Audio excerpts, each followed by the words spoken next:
We are officially out of debt. Okay, we're paying off the last of our student loans. $7,100.83 is what remains, and today they will finally be gone. Submit payment. We're done with student loans. Dude, that's crazy. We just finished our student loan. And we're done. I can't believe it. It feels like it's been a lifetime. It has. It's so weird. No more $5,000 or $6,000 a month. That's just gone. It's gonna be so nice. I can't believe you did it. Thank you, sweetie pie. Feels good to be done. Oh, It won't. I feel like it won't. The excitement won't fully hit me until I see that account balance at 0. yeah.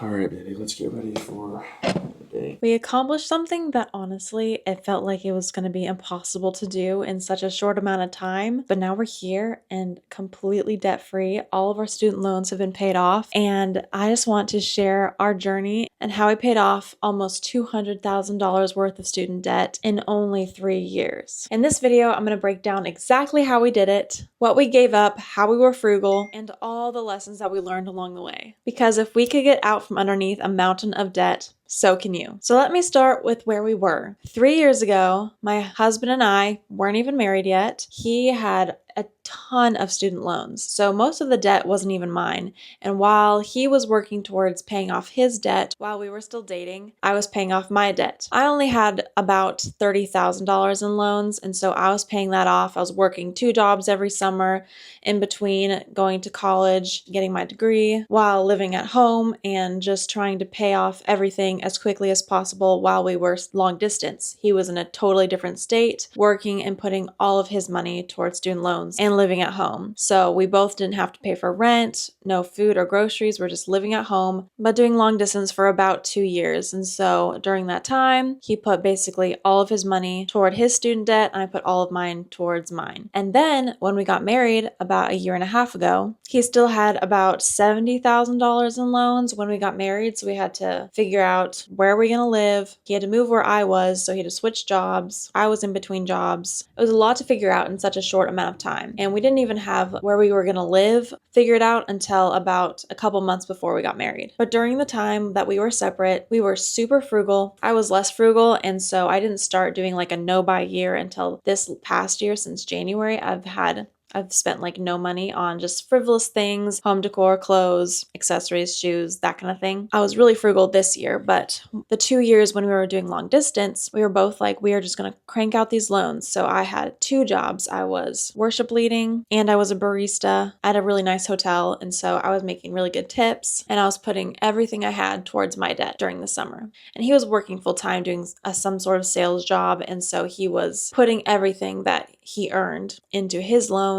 He was staying at home, didn't have to worry about groceries or rent. His job even gave him a car and they paid for all of his gas. So really, he had no expenses. So we just learned separately how to be really frugal, how to use our resources wisely, but our families were super willing to help us get rid of these loans and help us out while we were finishing up college and getting settled into the new world. So once we got married, we still had about 70 grand. And we had to come together to figure out how we were going to conquer the rest of the debt. And honestly, it was so overwhelming because we had new expenses. We had to get our own groceries, our own gas. We had to buy a car. We had all these things that we hadn't had to think about beforehand. And so we had to be really conscious about where we were going to spend our money. And we had to be super intentional. And we started budgeting and being hyper aware of where all the money was going. So my husband got a new job, still in sales, but my parents were very kind to let us use one of their extra cars. They have 3 cars that they don't really need 3 cars because there's just 2 of them. And it was the car that I was kind of using. And so they let him use that car to like go to and from work. But now we had to pay for gas and the upkeep of the car, oil changes, all of that. And so we had to have this all on our forefront of our mind. So our first step for conquering the debt, once we came together, was to get brutally honest about the numbers. We listed every single debt. He had a chart of all of his student loans because he had different private loans and each of them had an interest on it. So we were doing kind of like the avalanche method. We were focusing on hitting the highest interest rate loans first. So we would put a big chunk of the money towards that loan and then paying minimums on the rest. So it was slowly going down, but we're targeting the highest interest first. That was our plan for getting rid of the debt the fastest without having to pay a ton of interest. Although we paid a lot of interest even in 3 years. So we had to create a budget. We had a loose budget for a while until we got really narrowed down, but we only ate out like twice a month. We kept using my parents' car that they allowed us to have, and then we bought a used car on Facebook Marketplace. We had a budget for that. We were like, we're not going to spend more than this amount for a car. We're not going to buy new furniture or clothes or just frivolous things. We were going to be really conscious of where our money was. We're only going to get groceries and gas. And so we had to be super diligent about where our money was going. Because sometimes I'd be like, oh, let's just go do this. Like, let's go out to eat. I'm bored. And then my husband would be like, no, we have to be frugal. Or it'd be vice versa. He would be like,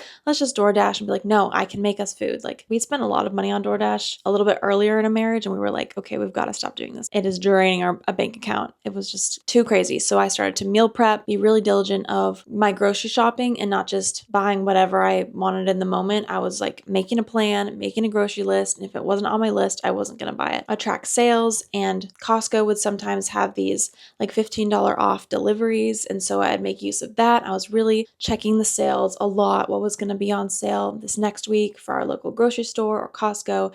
And I never had really done that before, but I had to make it a practice and to really get good of knowing when the sales were going to happen and to make a plan around that. And that does take time and effort, but it definitely has been saving us a lot of money in the long run. We also increased our income wherever possible. So side hustles. I started a business this year, selling stuff we didn't need on Facebook Marketplace. We've made quite a few sales on Facebook Marketplace that pays for groceries that week, or taking on extra projects, or helping my parents with remodeling or something. Every single extra dollar went straight to debt. So this year I started my business, my bridal makeup business, because I was really passionate about it. I knew there was a need, and all my friends were like, you're so talented, you should just go for it. So I did. I started in December, January. I started my business. I got a lot of clients in the summertime. It was great. I helped my parents with their Airbnb business. I would clean those. So I had like a few side hustles that just brought in a lot of extra income that we wouldn't have had if I hadn't started those things. I've been really diligent about selling my clothes on the app Curtsy. I'll link my closet below if you guys are interested,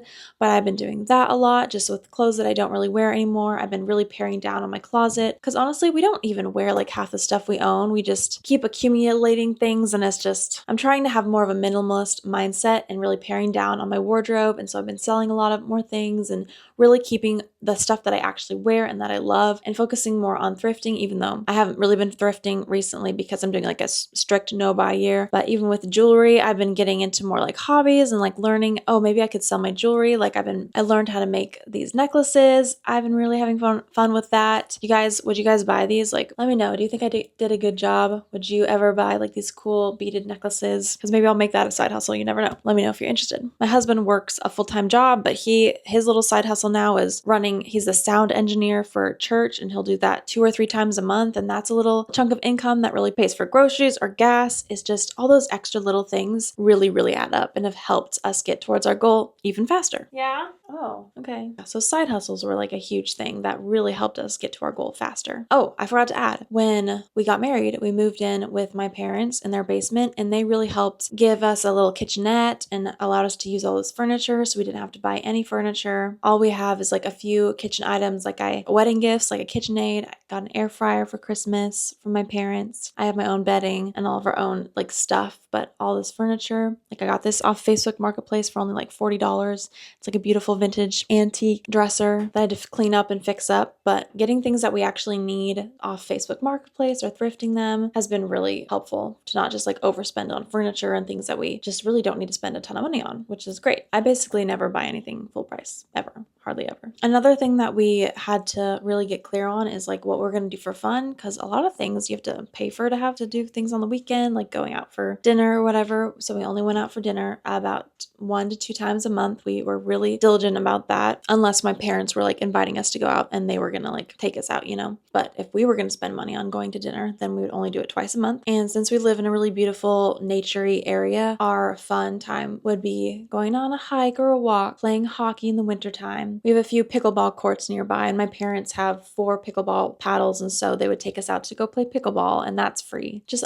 things that are really fun and active that get us out, get us moving, get us social. Those are the things that we really prioritize instead of spending a lot of money to go, I don't know, do whatever the kids are doing these days. The only thing that we did spend our money on, and we have a reoccurring purchase, is the gym. We definitely prioritize going to the gym for just our bone density and strength and health. We do prioritize that, and paying for it really does like help us to get there. And so that's an expense that we are willing to make every month. We don't have any subscriptions. The only subscription that I do have is Spotify for music, but my husband doesn't even have that. He just uses his SoundCloud. We don't have Netflix or Disney or Max or whatever, or Paramount Plus. We don't have any of the streaming services. We just use our friends or family if they allow, even though we don't have Netflix. We just have like my parents' Disney account and my husband's family's Max, HBO Max account, and we just borrow other people's. So that's really helpful because those streaming services, especially if you're paying for a lot of different ones, that adds up. I cannot believe people are paying like 5 different streaming services. That's crazy to me, but cutting back on that. And then it forces us to, like, instead of watching TV after work, just going to play pickleball or reading a book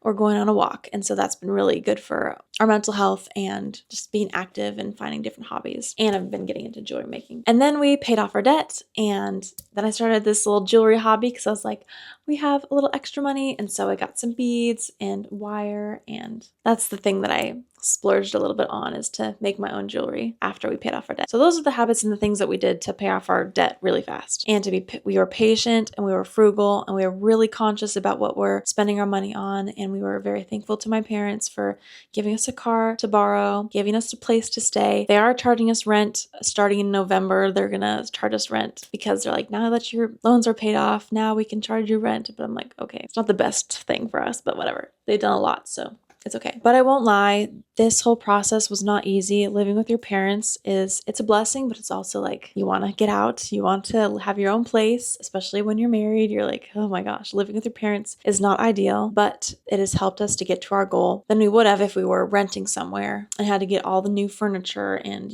all the other expenses that we probably would have had to pay for, even like another car too, instead of just one. And we did say no to a lot of things. We didn't go on any vacations. We haven't been on a single vacation unless it's to visit my husband's family. His sister just had a wedding, so we had to go down for that, and we've seen them one other time. But we've had no vacations, just us two. So we said no to that. We've been really frugal with that. We haven't been eating out a lot. We didn't buy a new fancy car. And the only little splurge that we did do is buy me a computer because mine was just not working really anymore, but I sold it. So I got a little bit money from that and got a new computer. That was like our only one little splurge. But other than that, we've had no little splurges here and there. We've been super frugal, and we haven't done any frivolous spending. But here's the thing that surprised me. Once we started living more simply and more like minimalists, it didn't feel like deprivation. It actually felt really freeing. And now I love living this way. I don't feel like I need to be spending all this money on a new wardrobe or vacations or splurges, like whatever that looks like, what I was doing before, and